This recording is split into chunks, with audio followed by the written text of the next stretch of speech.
The Morning Business Report on Eyewitness News is brought to you by Access Health CT Small Business, connecting small businesses to affordable group health insurance. Well, this morning we're learning that female-led startups were hit pretty hard this year. Channel 3's Jane King is live in New York now. She joins us. And Jane, I'm guessing that we're going to have to blame the pandemic on this one, huh?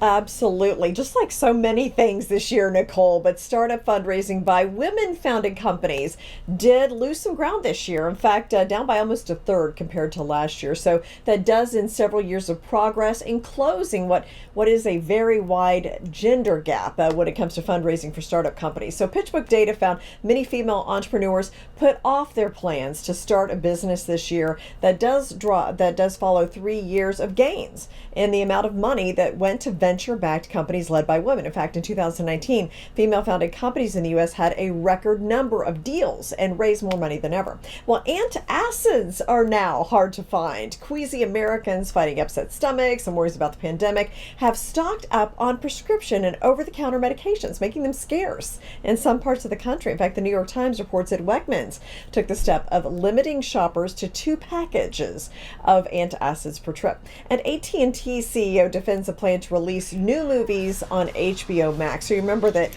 he just announced last week he was going to make the 2021 movie slate available at theaters and on the streaming service on the same day. He describes that as a win-win-win for consumers and partners, but he did get a lot of criticism from movie theaters and actors as well. Now, stocks hit more record highs yesterday. The S&P 500 closed above 3,700 for the first time. So the rollout of the COVID vaccine in the UK seemed to boost people's moods. And in fact, this morning, we're looking about 100 points higher. Live from New York, I'm Jane King. Back to you, Nicole. All right. Thanks, Jane.